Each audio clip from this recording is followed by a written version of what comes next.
Então vamos começar a nossa análise de Apocalipse 17.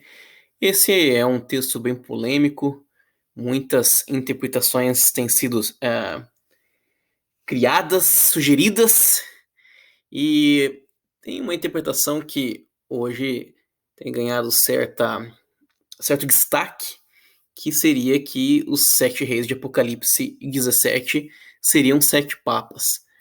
Mas na verdade essa é só uma modificação da teoria preterista de que esses 7 reis seriam, na verdade, 7 imperadores romanos, tá? Então eu vou mostrar para vocês que essa interpretação ela não se encaixa dentro do contexto de Apocalipse 17. Então, essa apresentação que eu montei, ela é feita para analisar o contexto de Apocalipse 17, ver o que a gente pode tirar dali, né? E qual seria a melhor interpretação para isso. Então vamos lá, gente. Primeiro ponto que eu quero chamar a atenção de vocês são os marcadores temporais do texto, tá? Então o texto ele se encontra, né, no capítulo 17. Então o capítulo 17 ele se encontra na segunda parte do livro do Apocalipse, né? A segunda parte do livro do Apocalipse ela vai do capítulo 15 ao 22. Por que isso é importante? Isso é muito importante porque essa parte ela se refere ao tempo do fim, né? Então, muito dessa parte se passa quando a porta da graça está fechada. Então, a gente tem que manter isso em mente para poder fazer uma aplicação correta do texto, né? Outra coisa que chama atenção é que quem dá a visão de Apocalipse 17 é justamente um dos anjos que tinha 7 pragas.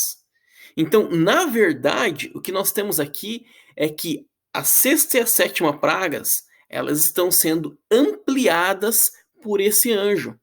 Tá? Então, se você quer entender, no caso da sexta e sétima pragas, então você vai ler, no caso, Apocalipse 17 e 19, que você vai poder entender. Tá? Então, é uma ampliação. Quando a gente começa a ler, a gente vê que é dito no texto de Apocalipse 17 que ali é o juízo da grande prostituta. Tá? Isso é extremamente importante. Né? Depois ali em Apocalipse 17, 2, né, é dito que nós temos ali uma repetição da segunda mensagem angélica, que aparece ali em Apocalipse 14, 8. Você pode comparar as duas frases, elas são muito parecidas. Então isso é um marcador essencial para o tempo. Então o que isso quer dizer? Isso quer dizer que se nós temos o julgamento da grande prostituta, tá? Isso tem que ser depois de 1798. Né? Então, essa questão do julgamento ela vai ser muito importante para a gente localizar os acontecimentos do texto. E a questão da segunda mensagem angélica também, né? Porque nós temos aí, então, o início da pregação milerita, então isso tem que cair em algum momento depois de 1844, tá? Então, obviamente o texto ele está apontando para o tempo do fim. Então João ele é levado ao futuro. O que está acontecendo ali não acontece no seu tempo. Isso é importante por quê? Porque isso vai ser determinante lá na frente para identificar quem são os 7 reis. Agora, a visão ela é uma perspectiva escatológica e ela se passa no período da besta, né? Quando a besta ela não é. A gente já vai entrar nisso, tá? Agora, para a gente entender essa visão, a gente tem que entender quem também é a prostituta, tá? Então, o que acontece é que nunca nações estrangeiras elas eram acusadas de cometer adultério, mas somente Israel.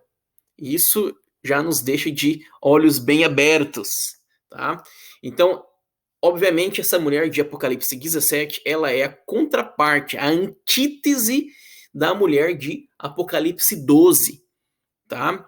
Se você fizer uma comparação do texto de Apocalipse 17 com Ezequiel 16, 20 e 23, você ficará chocado da semelhança, tá? Então, o que está acontecendo no Apocalipse 17? Nós temos ali o que nós chamamos de alusão, tá? Então, você tem palavras-chave, você tem a mesma temática e muitas vezes a mesma estrutura no texto. Então, o que isso quer dizer? Isso quer dizer que se você quiser entender Apocalipse 17, você necessita ir em Ezequiel 16, 20 e 23, entender o texto ali e fazer uma aplicação, né, cristológica de Apocalipse 17. Então, é essencial, tá? Agora, como é que, no caso, o livro de Ezequiel e Apocalipse, eles vão se relacionar, né, teologicamente? Então, você tem ali um cumprimento de tipo e antitipo, tá? Então, aquela prostituta ali, agora você tem o cumprimento dela, né, o antítipico cumprimento dela ali em em Apocalipse 17, tá?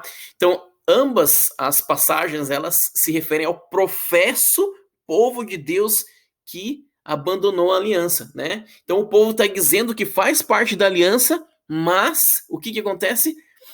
Acaba traindo essa aliança. Então, o que o Apocalipse 17 está nos mostrando é que a história de Israel vai se repetir na igreja. Então, por geral, o que aconteceu com Israel? Israel, né, traiu ao Senhor. Então, a igreja, ela também trairia ao Senhor, tá? Agora, vamos falar um pouquinho sobre o castigo da prostituta, né? Então, essa prostituta, ela parece muito com Jezabel. Por quê? É dito que as carnes dessa prostituta, elas serão devoradas. É justamente o que aconteceu com Jezabel lá em 2 Reis 9:36, né? E Jezabel, ela já é mencionada na carta à igreja de Tiatira. Outra coisa que chama a atenção, né, do castigo dessa prostituta é que ela é queimada ao fogo. Interessantemente, somente a filha do sacerdote, né, quando cometia adultério, ela era queimada no fogo, e não, né, uma pessoa que cometesse adultério, tipo uma pessoa normal, vamos dizer assim, né? Então a gente percebe que essa mulher, né, essa prostituta de Apocalipse 17, ela tem características sacerdotais, tá? Então essa mulher, ela se uniria ilegalmente com os reis da terra, tá? Então justamente é o pacto que faz a noiva, né, como diz ali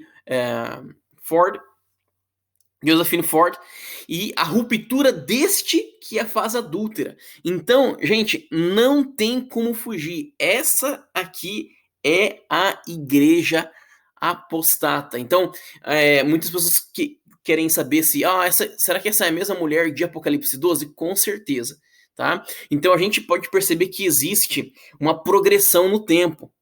Então, aquela mulher que ela foi perseguida pelo dragão, agora ela está montando o dragão, tá? Então, infelizmente, a gente vê que isso se cumpriu na história da igreja. Agora, vamos falar aí sobre as 7 colinas, né, que a mulher está assentada. Então, eu tenho visto muitas aplicações com respeito a isso para Roma. Mas Roma não era a única cidade das 7 colinas, primeiro ponto. O texto também, ele diz que essa mulher, ela está sentada sobre muitas águas. E eu vou citar aqui George Ladd, né, esses comentários que ele faz sobre essa questão de fazer uma aplicação literal, né, é muito interessante. Olha só, essa descrição não se encaixa historicamente com Roma, pois enquanto Tibre flui pela cidade, Roma não foi construída sobre muitas águas. A frase historicamente descreve Babilônia, porque a cidade foi construída sobre uma rede de canais. E continuando, ele continua dizendo assim: a cidade teve uma manifestação histórica em Roma, do primeiro século, mas o significado completo dessa cidade ímpia é escatológico. Então, não tem como a gente aplicar essa questão das 7 colinas para dizer que é Roma, porque, no caso, essa prostituta, ela tem um significado muito maior do que Roma em si.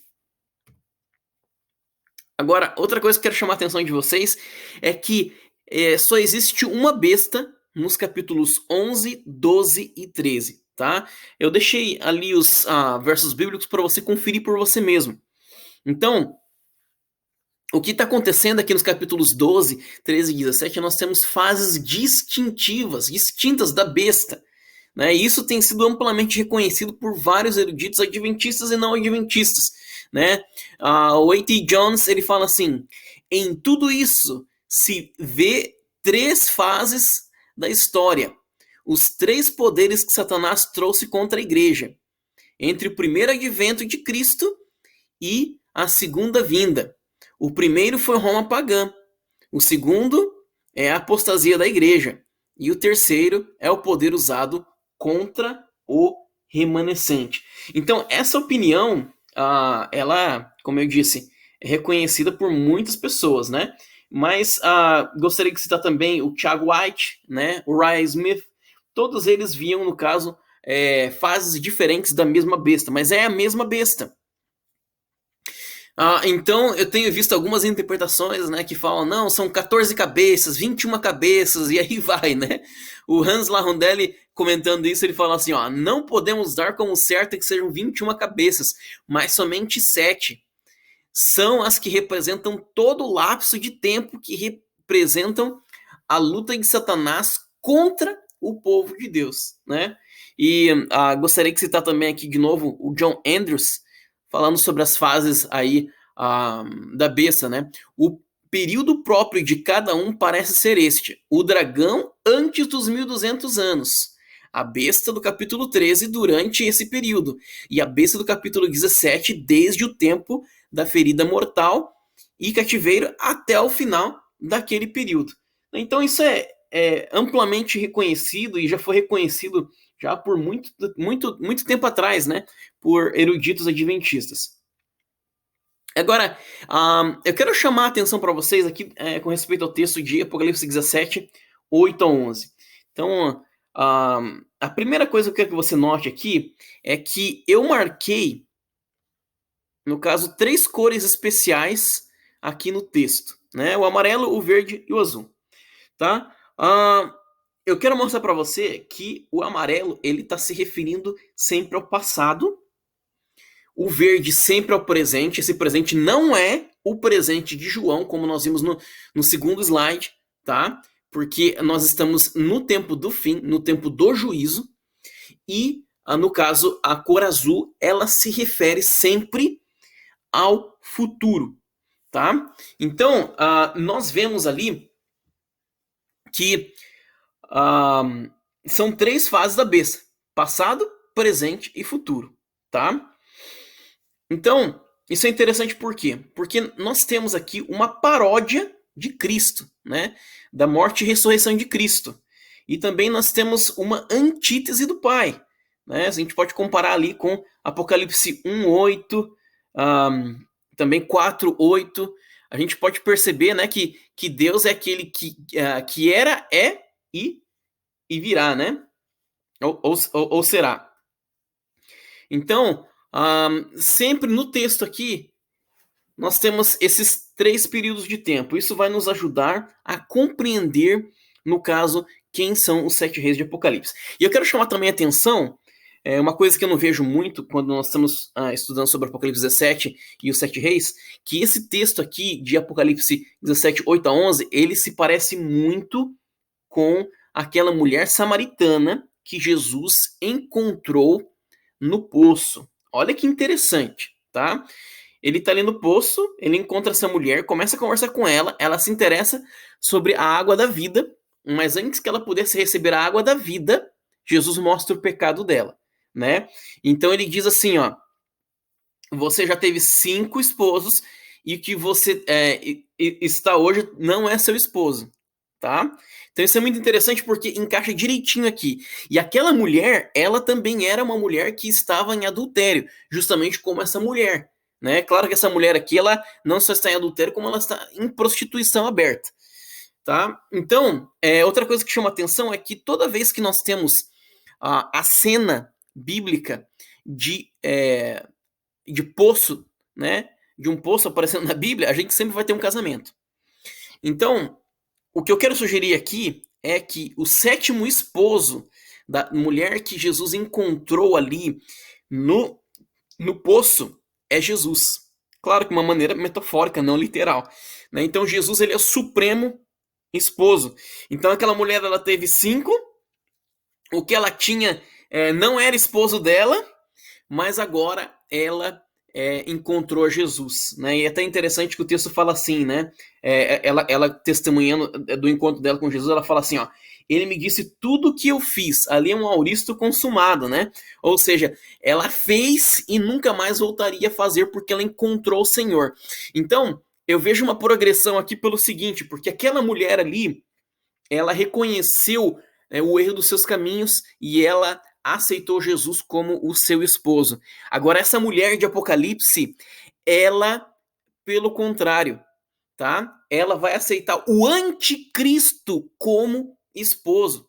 Então, o anticristo aqui, ele vai emular a ressurreição de Cristo, porque aqui diz que, né, que o sétimo ali, ó, ele fazia parte dos reis anteriores, né? E esse também é, no caso, o oitavo rei, tá? Então nós temos claramente aqui uma emulação da ressurreição de Cristo. Então aquela mulher em Samaria, ela aceita Jesus como o seu esposo. E aqui, né, a mulher apocalíptica, né, ela aceita o anticristo como o seu esposo. Então eu quero demonstrar aqui essa relação entre Apocalipse 13 e 17, porque isso vai determinar a nossa compreensão correta do texto, tá?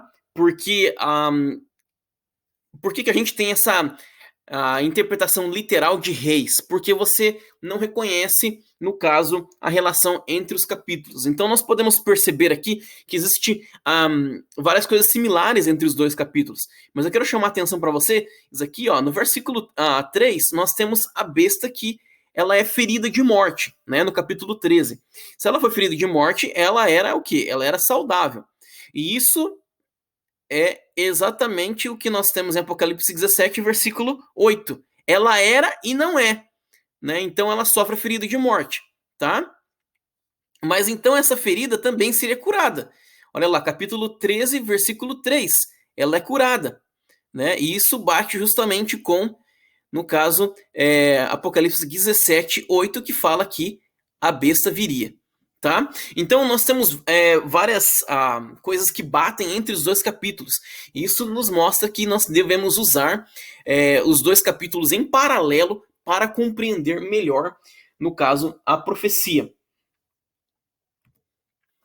Agora, outra coisa que eu quero chamar a atenção aqui é a questão do termo que é usado ali em Apocalipse 17, né, que muitas vezes é traduzido como colina. Na verdade, o termo ali no caso, Horus, né? Horus é mais corretamente traduzido como montanha, né? Eu sei que em algumas vezes aparece como colina, mas existe um termo, né, específico para colina, que é bônus. Então, colina, lugar alto ou outeiro, tá? Quando a gente vê o símbolo de montanha em profecia, montanha sempre se refere a um reino, a uma nação, né? Você pode conferir isso lá em Jeremias, em Daniel, coloquei os versículos aí para vocês, tá? Então nós temos aqui uma tripla repetição, no caso de símbolos se referindo a reinos. Nós temos as cabeças, tá? Se você vê lá Daniel 7, a gente tem o leopardo com 4 cabeças. Ali não é somente reis, né? Mas são reinos, tá? Nós temos montes e nós temos reis. Por quê? Porque em profecia as palavras reis e reinos elas são sinônimos, tá? A gente pode conferir isso daí em Apocalipse, em Daniel. Isso aí fica muito, muito claro. Agora, então o que eu quero sugerir aqui é o seguinte, que esses 7 reis de Apocalipse 17, eles são reinos, né? Algumas pessoas incluem Assíria e Egito, tá?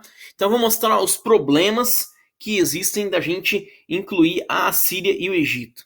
Tá? Então a primeira coisa é que a Síria e o Egito vai destruir a ligação entre Daniel e Apocalipse. Por quê? Porque as profecias de Daniel, né, especialmente Daniel 7, é a base interpretativa de Apocalipse de João. tá? Então, quando a gente vai lá em Apocalipse 13, você vê que a besta ali que surge do mar, ela é justamente uma amálgama, né? Uma união, uma junção de todas aquelas bestas de Daniel capítulo 7. Você tem, inclusive, você pode somar, né, as cabeças e os chifres. Todos batem ali com as características de Daniel 7. Então, a base é toda em Daniel 7, tá? Para a besta. Então, o que acontece? A prostituta de Apocalipse 17, né? Ela tem um background que é Ezequiel. E as bestas do Apocalipse têm um background que é o livro de Daniel. Então isso não pode ser ignorado. Se a gente ignorar isso, a gente vai entrar em problema, porque isso vai estar destruindo a relação entre a base, né, o contexto, o background do livro de Apocalipse. Agora, tem essa citação do Hans LaRondelle que é muito interessante, que ele fala assim, ó, mas existe um problema com essa posição, né, a posição de incluir a Síria e Egito entre os 7 reis. Né, se passa por alto a sua coordenação com as 3 fases da besta. A besta que era e não é, Apocalipse 17:11, isso significa que a identificação da 6ª cabeça, que é com Roma Imperial, não enquadra com a explicação do anjo de que a besta não é. Ou seja, se a gente incluir a Síria e Egito ali, tá? Roma vai cair justamente durante a fase de que ela não é. Mas Roma, ela sim perseguiu os cristãos. Então, essa referência não é, a gente já vai falar sobre isso, tá? Mas não bate, porque Roma cairia na fase de não é, tá? Agora, eu já vou explicar melhor essa questão do não é, o que significa exatamente, tá?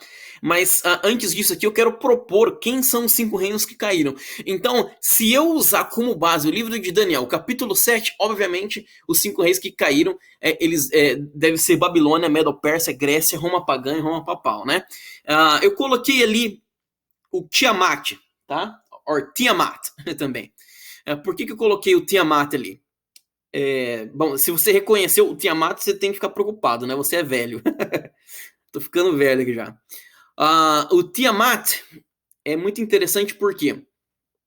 Porque era uma divindade, tá? Uma divindade mesopotâmica. E essa divindade, ela era divindade das águas, né? No caso das águas salgadas. E ela deu à luz os outros monstros, os outros deuses. Então, o que acontece? Quando nós vemos lá Apocalipse 13 e nós percebemos que aquela besta que sai do mar, ela tem características de todas as bestas que nós vimos ali em Daniel 7, isso está mostrando que ali é Tiamat, tá? Então, isso é mais uma prova de que as bestas de Apocalipse 12, 13 e 17 é a mesma besta, né? Porque, na verdade, no caso, estes reinos, né, estas bestas, elas têm uma origem comum, que são, no caso, as águas primordiais, tá? É o caos primordial. Né? Então isso mostra aí a união. Então tá aí o motivo de que eu coloquei o Tiamat, tá? Agora, o que significa a fase não é? Né? Então, isso significa que o 6º rei, ele não era perseguidor, né? Como a gente sabe, né, estudando história, Roma sim perseguiu a igreja cristã, né? Então não tem como bater, tá? Com essa aplicação, não faz sentido. Né? Então, quem seria o 6º rei? Né? Isso teria que ser, então, no caso, o advento das democracias ali depois da Revolução Francesa, em torno de 1798. Então ali a gente percebe que existe uma ruptura entre igreja e Estado, né? Então, no caso, o 6º rei, ele não tem poder para perseguir porque está ferido de morte. Agora, quando nós chegamos ali ao 7º rei, e eu vou até voltar aqui no slide anterior, que eu quero mostrar para vocês, que o 7º e o 8º reis, eles são um mesmo, são a mesma entidade, só que o 7º, ele é chamado de 8º, tá? Vou voltar aqui só para a gente confirmar. Então, olha que interessante, tá? Eu vou ler só a parte azul do texto, se você quiser ler todo o texto, você lê, mas o vídeo não fica tão grande, tá? Olha só. Aqui é o versículo 8 em cima, né? E há de subir do abismo e irá à perdição, tá? Então essa daqui seria o sétimo rei, tá? E aí continua falando.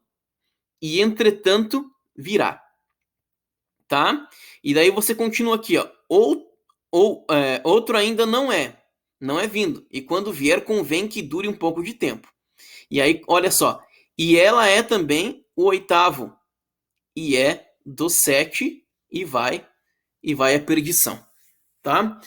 Então, o que acontece? O sétimo, ele está sendo chamado de oitavo. Só quero abrir um parênteses da gente continuar sobre essa explicação aqui, é que em algumas bíblias você vai ver que nós temos ainda que é, tá? Esse ainda que ele não é, no caso, bom. Por quê? Isso está refletindo ao texto receptus, tá? É um erro de copista. Então, no caso, os melhores manuscritos virá, tá?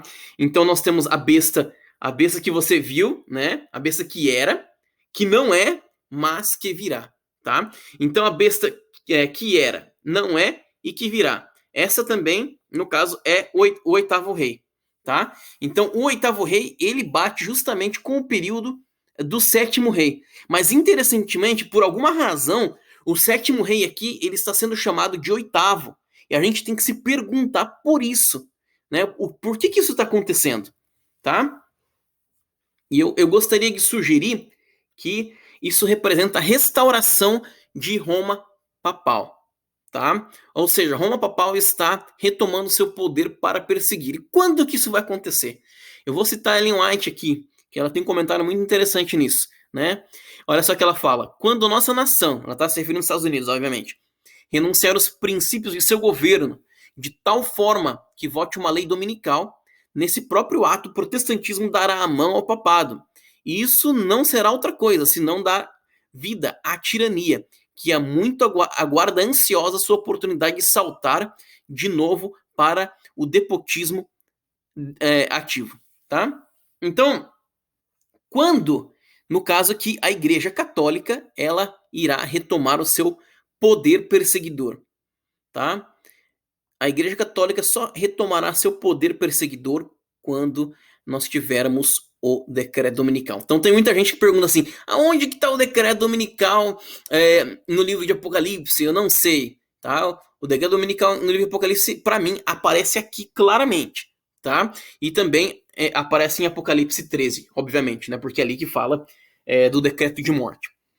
Então, esse sétimo rei, né? Quando a gente lê ali os versículos que eu marquei aqui, ele é dos reis anteriores, tá? Mas ele volta com um poder perseguidor. Então, essa seria a Igreja Católica. E ela é chamada justamente de oitavo rei, por quê? Porque justamente esse simbolismo do número 8, né? Então, o número 8 na Bíblia, ele é um símbolo de recomeços, né? A festa dos tabernáculos, ela era celebrada justamente por 8 dias, né? E o cumprimento antitípico da festa dos tabernáculos vai ocorrer somente, né, na segunda vinda e depois com o estabelecimento do reino de Deus na terra depois do sétimo milênio. Então, você vê aí o número 8, né? Se repetindo. Então, no caso, nós temos Davi e Salomão, eles eram o filho número 8, né, dos seus pais. Então, e eles são um símbolo de Cristo, né? A ressurreição de Cristo, ela está ligada ao número 8, né? A palavra Jesus em grego dá 888, tá? Então, Cristo, na tradição cristã, ele ressuscitou no 8º dia, porque é depois do 7º. E, em resumo, essa é uma paródia da ressurreição de Cristo, tá? Então, o que acontece aqui? A besta está sendo ressuscitada, né? Essa seria, então, uma paródia da ressurreição de Cristo, né? E o domingo, ele vai ser usado justamente para a ressurreição da besta. Quando sair o decreto dominical, nós teremos então a ressurreição da besta. Então, aonde está o decreto dominical na Bíblia? Esse é um dos textos que aponta para isso, né? Para mim, claramente. Né? Então, esse simbolismo do número 8 justamente aponta para a ressurreição da besta em si. Né? O sétimo, olha interessante, o sétimo sendo chamado de oitavo. Né? Então, você tem, no caso, a substituição da adoração no sétimo dia pela adoração no oitavo dia. Eu sei que tem gente que vai falar, não, mas o domingo é o primeiro dia e tal, né? Eu entendo o que você está falando, mas na tradição cristã, né, no caso, o dia da ressurreição de Cristo, ele acaba sendo visto como o oitavo, tá? Agora, vamos resumir tudo isso que a gente aprendeu aqui. Então, de uma maneira mais simples, então nós temos 5, né, que caíram, né? São 5 cabeças. Então tem Babilônia, Medo-Pérsia, Grécia, Roma pagã, Roma papal. Então esses 5 aqui, eles caíram, tá? Uma está presente no caso no tempo do fim, né? Então é o período aqui que nós vivemos, né? E a sétima, que também é chamada de oitava, ela ainda não veio, tá? Ou seja, esse seria o período então que a besta será ressuscitada, né? Mas vamos comparar aqui os chifres também. Então, os chifres, eles eram, no caso, coroados, né? Eram monarquias medievais lá em Apocalipse 13, né? Mas no tempo presente eles são destronados, porque são democracias desde a Revolução Francesa. Mas eles seriam então recoroados por 1 hora quando a besta ressuscitasse, tá? E no caso, em Apocalipse 13, fala que a besta foi quando ela perseguia, né? Foi comparado ao que ela era, obviamente, né? Então, ela não é no tempo do fim, porque ela sofreu uma ferida mortal, então ela não tem o poder de perseguir, e ela fará guerra, né, contra o Cordeiro e seus seguidores, tá? E depois, então, nós temos uma mudança repentina aí, a besta, os 10 chifres destroem a prostituta, tá? Mas é isso aí, gente. Então eu vou ficando por aqui. Se vocês tiverem alguma dúvida sobre o assunto, por favor, entre em contato conosco. Eu vou deixar também esse PowerPoint para quem quiser estudar, né, sozinho, por si mesmo. E vou ficando por aqui, gente. Esse aqui é mais um vídeo da Liga Apologética. E o seu feedback, ele é bem-vindo. E nós gostaríamos aí que você pudesse divulgar aí o trabalho da Liga Apologética, que nós temos aí a intenção de elucidar o texto bíblico e muitas vezes, em alguns casos também, refutar algumas acusações feitas contra a Igreja Adventista. Um beijão, gente. Fica com Deus. Bye, bye.